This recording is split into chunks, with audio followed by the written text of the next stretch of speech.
This podcast is sponsored by BetterHelp. Therapy is a safe space where you can share what's on your mind, whether it's stress, sadness, worries, or relationship issues, without fear or judgment. The therapist is there to listen, ask questions, and help you see things from new perspectives. They can provide insights and teach techniques to manage emotions, reduce stress, and make positive changes in your life. While therapy can be costly, there are affordable options available, like online therapy platforms. BetterHelp is the sponsor of this episode, and they are on a mission to make starting therapy easier. BetterHelp is a platform where therapists and their clients can communicate effectively and get the most out of therapy. Starting therapy is easy with BetterHelp. Fill out a questionnaire and you will match with a therapist in as little as a couple days. One of the best features of BetterHelp is that if the first therapist doesn't feel like the right fit, you can easily switch to another one until you find someone you really connect with. They carefully make sure therapists on the platform are well qualified, and their customer support team is there to help if you have any questions. If you're struggling and think you'd benefit from a therapy session, click the link in the description or go to betterhelp.com/Anne and get 10% off your first month of therapy.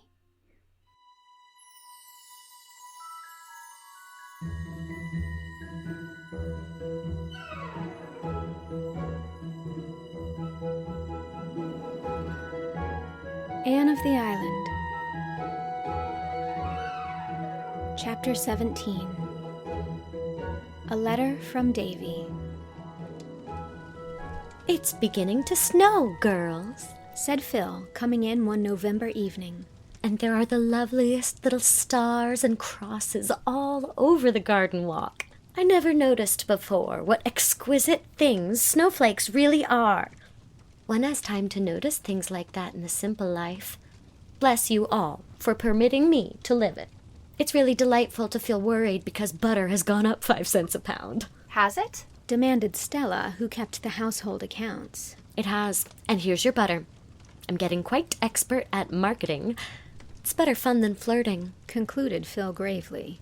"Everything is going up scandalously," sighed Stella. "Never mind. Thank goodness air and salvation are still free," said Aunt Jamesina. "And so is laughter," added Anne. "There's no tax on it yet, and that is well, because you're all going to laugh presently. I'm going to read you Davy's letter. His spelling has improved immensely this past year, though he is not strong on apostrophes, and he certainly possesses the gift of writing an interesting letter. Listen and laugh before we settle down to the evening's study grind." "Dear Anne," ran Davy's letter, "I take my pen to tell you that we are all pretty well and hope this will find you the same. It's snowing some today, and Marilla says the old woman in the sky is shaking her feather beds. Is the old woman in the sky God's wife, Anne? I want to know. Mrs. Lynde has been real sick, but she is better now. She fell down the cellar stairs last week. When she fell, she grabbed hold of the shelf with all the milk pails and stew pans on it, and it gave way and went down with her and made a splendid crash. Marilla thought it was an earthquake at first. One of the stew pans was all dinged up, and Mrs. Lynde strained her ribs.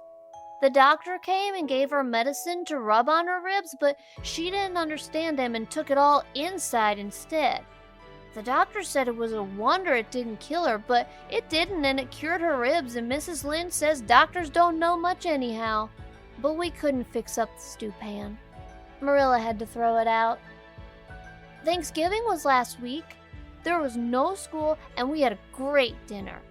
I ate mince pie and roast turkey and fruit cake and donuts and cheese and jam and chocolate cake. Marilla said I'd die, but I didn't. Dora had an earache after it, only it wasn't in her ears, it was in her stomach. I didn't have an earache anywhere. Our new teacher is a man. He does things for jokes. Last week he made all us third-class boys write a composition on what kind of a wife we'd like to have, and the girls on what kind of a husband. He laughed fit to kill when he read them. This was mine. I thought you'd like to see it. The kind of a wife I'd like to have.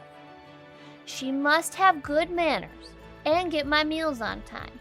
and do what I tell her and always be very polite to me. She must be 15 years old. She must be good to the poor and keep her house tidy and be good-tempered and go to church regularly. She must be very handsome and have curly hair. If I get a wife that is just what I like, I'll be an awful good husband to her. I think a woman ought to be awful good to her husband. Some poor women haven't any husbands. The end. I was at Mrs. Isaac Wright's funeral at White Sands last week. The husband of the corpse felt real sorry. Mrs. Lynde says Mrs. Wright's grandfather stole a sheep, but Marilla says we mustn't speak ill of the dead. Why mustn't we, Anne? I want to know. It's pretty safe, ain't it? Mr. Harrison has a new man working for him. He's awful awkward. Mr. Harrison says he is left-handed in both his feet. Mr. Barry's hired man is lazy. Mrs. Barry says that, but Mr. Barry says he ain't lazy exactly, only he thinks it's easier to pray for things than to work for them. Mrs. Harmon Andrews' prize pig that she talked so much of died in a fit. Mrs. Lynde says it was a judgment on her for her pride, but I think it was hard on the pig. Milty Boulter has been sick. The doctor gave him medicine and it tasted horrid. I offered to take it for him for a quarter, but the Boulters are so mean. Milty says he'd rather take it himself and save his money. I asked Mrs. Boulter how a person would go about catching a man, and she got awful mad and said she didn't know, she'd never chased men. The AVIS is going to paint the hall again. They're tired of having it blue. The new minister was here to tea last night. He took 3 pieces of pie. If I did that, Mrs. Lynde would call me Piggy. And he ate so fast and took big bites, and Marilla's always telling me not to do that. Why can ministers do what boys can't? I want to know. I haven't any more news. Here are 6 kisses. XXX, XXX. Dora sends 1. Here's hers. X. Your loving friend, David Keith. P.S. Anne, who was the devil's father? I want to know.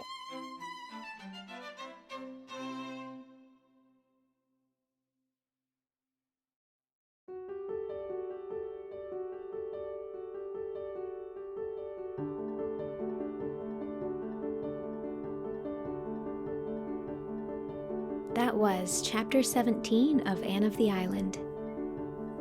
Philippa Gordon was read by Janet Krupin.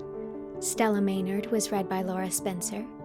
Aunt Jamesina was read by Julia Cho. Davy Keith was read by Lauren Lopez. And Anne Shirley was read by me, Mary Kate Wiles.